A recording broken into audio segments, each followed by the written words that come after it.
What happens when a CEO goes undercover in his own warehouse and catches a worker eating from the trash? David Lawson had built his company from the ground up. A decade ago, he was the one loading boxes, negotiating contracts, and making deliveries.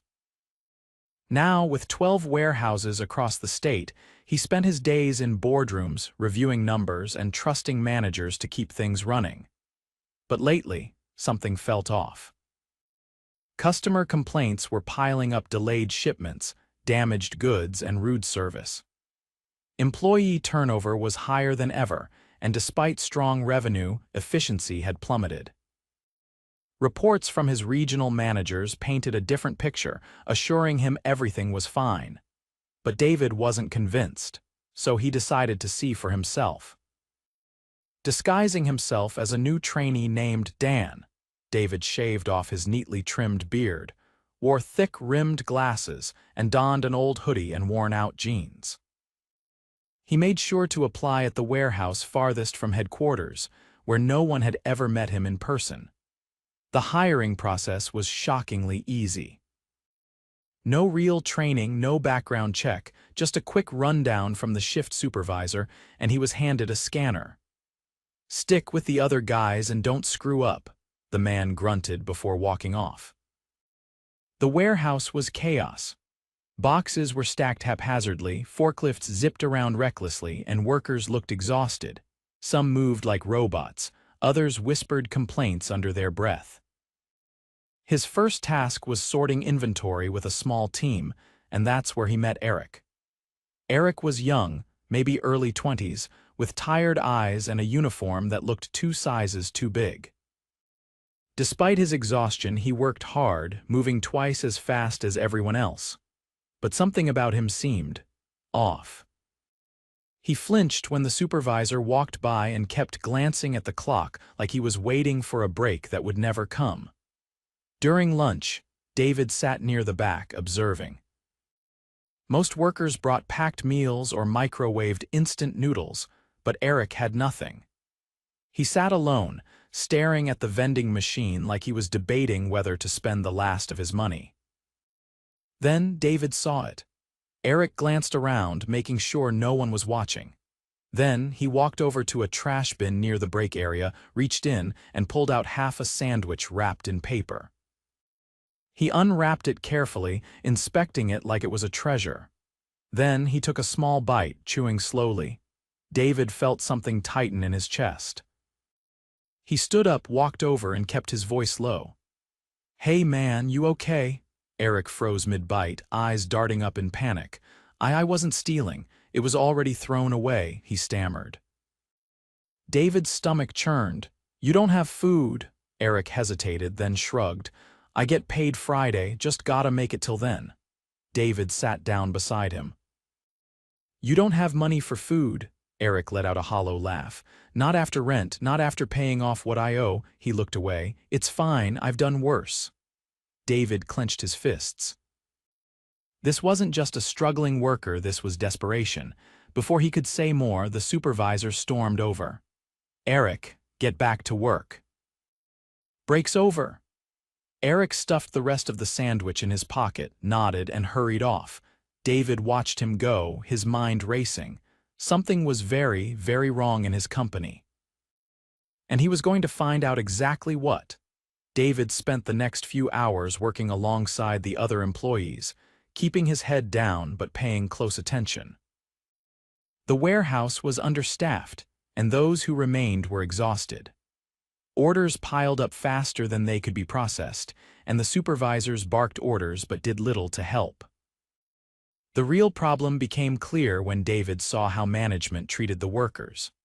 At one point, a worker named Lewis accidentally dropped a box, sending its contents spilling across the floor. It wasn't anything fragile, just some packaged goods, but the reaction was immediate. "Are you serious, Lewis?" The shift supervisor, a thick-set man named Carl, stormed over. "You think we got time for this?" Lewis scrambled to pick up the items. "It slipped. I don't want to hear it. That's coming out of your paycheck." David stiffened. "Wait, that's not," Carl turned on him. "You got something to say, rookie?" David forced himself to stay calm. Just seems like an accident. Shouldn't the company cover that? Carl scoffed. Company doesn't pay for screw-ups. You break it, you pay for it. That's how it works here. Lewis kept his head down, face tight with frustration, but he didn't argue. David could see why. No one wanted to risk their job, not when they were barely scraping by. Later, during a short break, David caught up with Eric near the loading dock. "You okay?" David asked. Eric shrugged. "Same as always." David hesitated, then decided to go for it. "Carl said broken items come out of paychecks. That legal?" Eric let out a dry laugh. "No, but nobody fights it."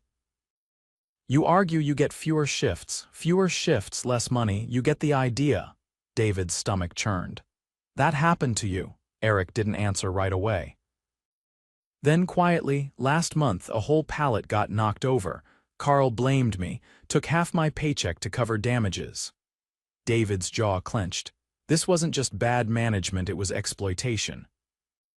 He needed to see how far it went. That night, when the shift ended, David lingered in the locker area, pretending to tie his boot. Carl was near the exit, chatting with another supervisor, a lanky man named Rick. "Payroll cut again this week?" Rick asked. Carl smirked. "Yeah. Told corporate we had too much overtime, so they knocked it down. Suckers'll just have to work faster." Rick chuckled. "You dock Lewis for that box." "Damn right. Idiot needs to learn." David's fists tightened, but he forced himself to stay calm. He needed more. The next day, he arrived early and found Eric near the loading dock again. The kid looked even worse than before, dark circles under his eyes. "Eric," David said carefully, "can I ask you something?" Eric sighed. "If it's about yesterday, forget it." "Arguing doesn't change anything." David shook his head. "Not arguing, just how bad is it here?" Eric studied him for a long moment, then exhaled. "You really want to know?" David nodded. Eric leaned against the wall. "They keep us just desperate enough to stay. Hours get cut at random, so you never know what your paycheck will be. They say it's demand-based, but it's just control. If you piss off Carl, your hours drop. You push back, you're out." David's chest tightened. "And complaints?" Eric scoffed. "To who? Carl, Rick, they're all the same, HR. Might as well talk to a wall." David's mind raced. How had this gone on so long? How had the reports from management been so wrong? Then Eric hesitated before adding, "And if you're really desperate, they'll offer you advances." David frowned. "Advances?" Eric's jaw clenched. "Loans from Carl. But the interest is brutal. You fall behind and suddenly you owe him more than you can ever pay back. Then your hours get cut and you're stuck." David felt his pulse quicken. This wasn't just bad management, this was a racket.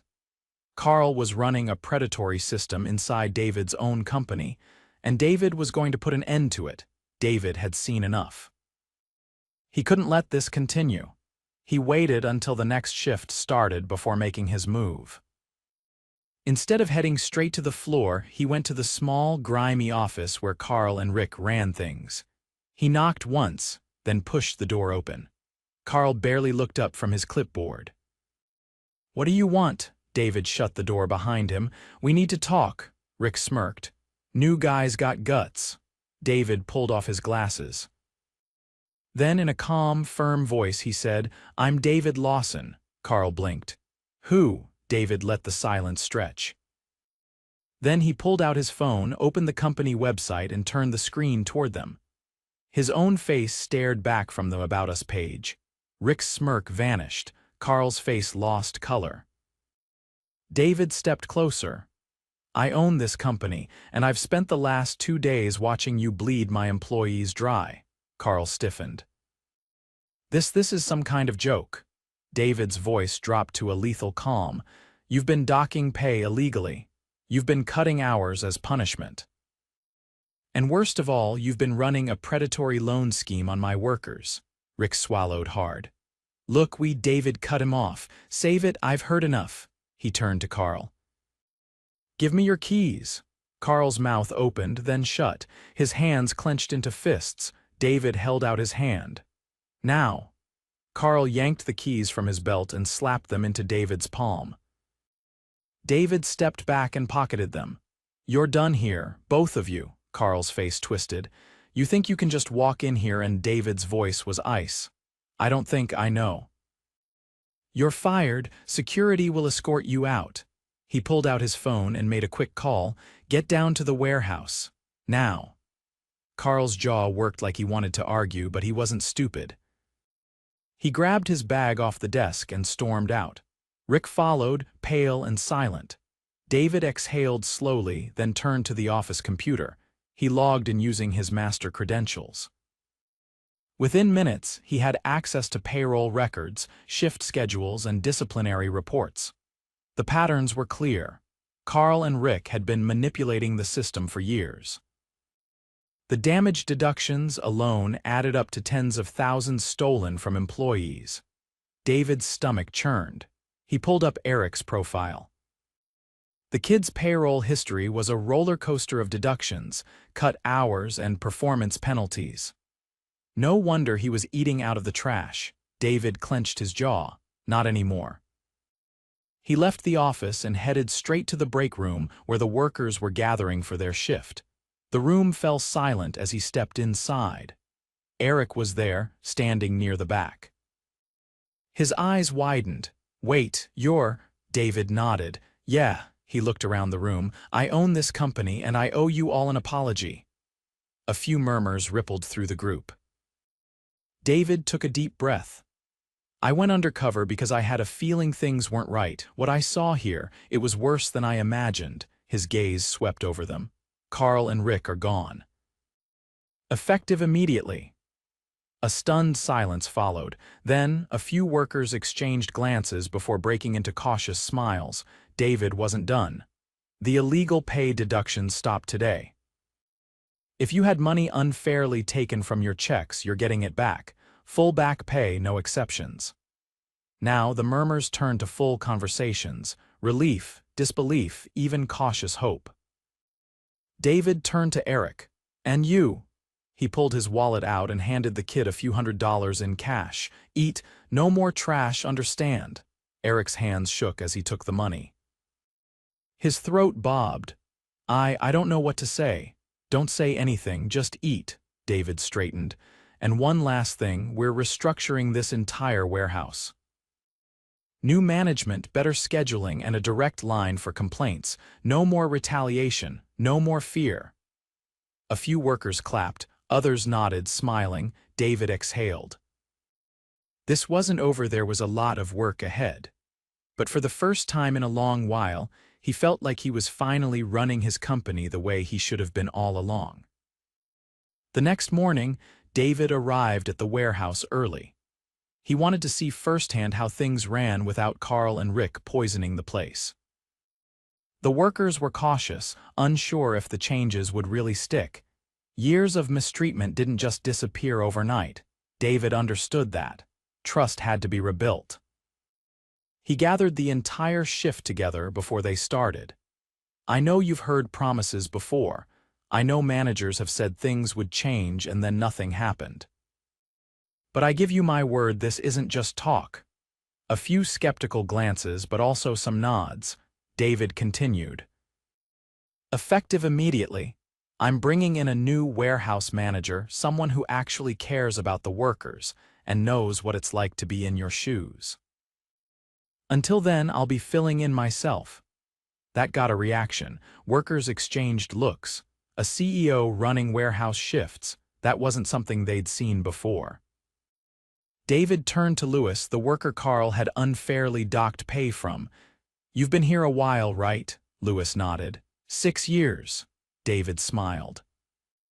Then you probably know this place better than anyone. I need your help making things right. Lewis hesitated, then gave a slow nod. Yeah, I can do that. David turned to Eric next. You still want to work here? Eric's eyes widened. You're not firing me? David shook his head.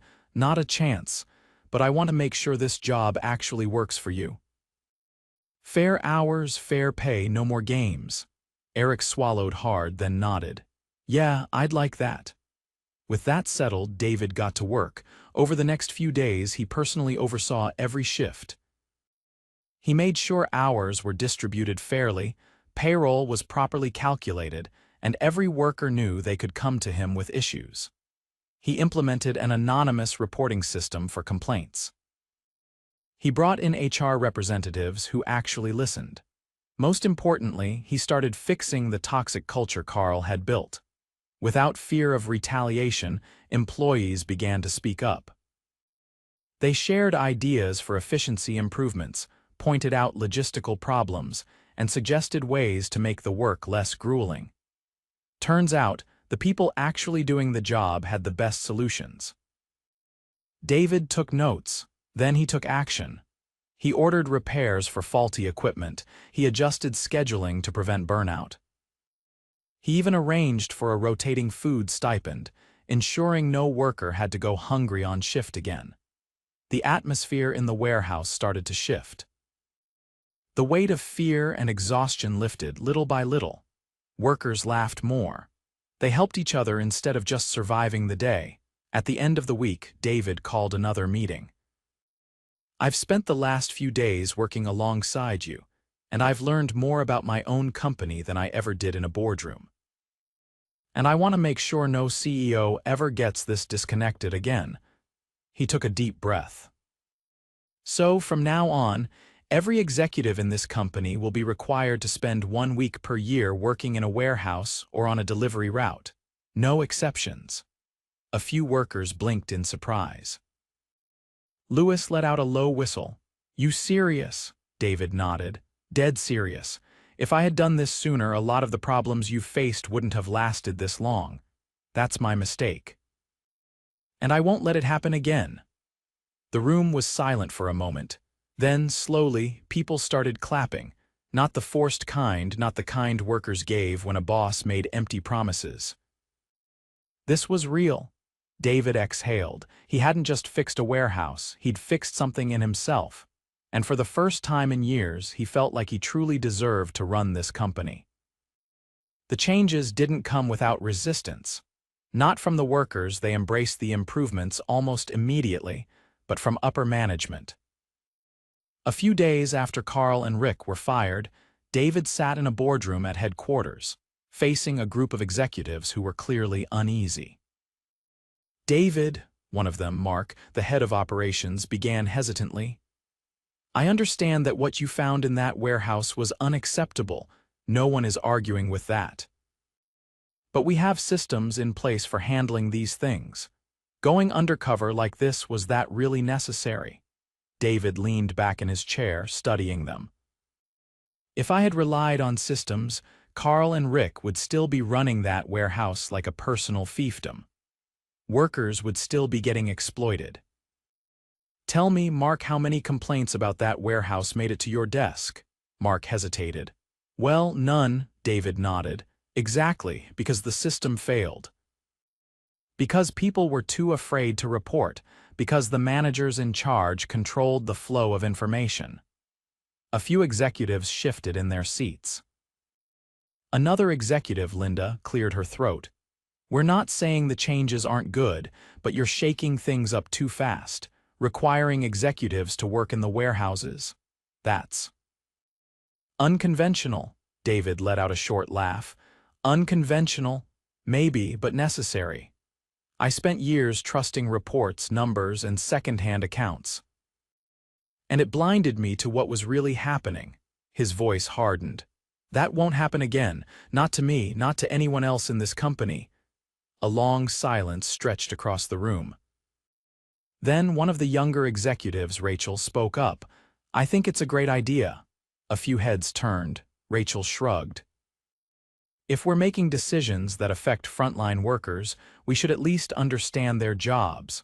Spending a week in their world isn't too much to ask." David smiled. "Exactly." Mark exhaled through his nose but didn't push further. The others hesitated, then nodded reluctantly.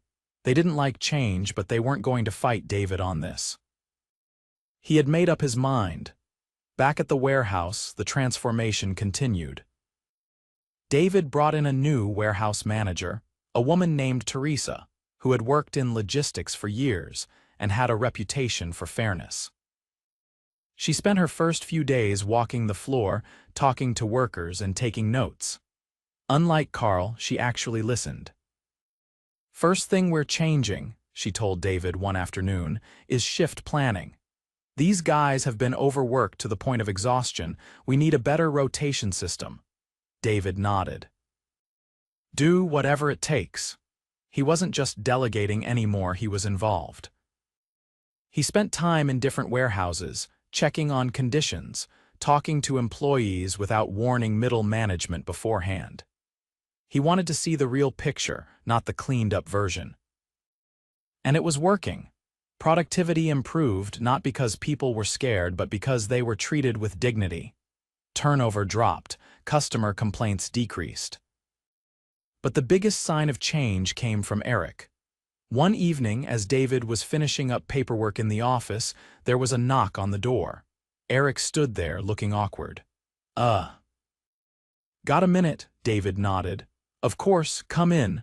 Eric hesitated before stepping inside. He glanced around, then exhaled. "I just wanted to say thanks for everything." David smiled. "You don't have to thank me, Eric. I should have caught this sooner." Eric nodded, then looked down. "Still, I've never had a boss care before." "Not like this." He hesitated, then added, "I was thinking, I don't want to just work here forever, I want to do more." David leaned in. "What do you have in mind?" Eric swallowed. "I want to move up, maybe into logistics, maybe even management, but like, the right kind of management." David grinned. "We can make that happen." For the first time since David had met him, Eric looked like he believed it, and that, more than anything, told David he was on the right path.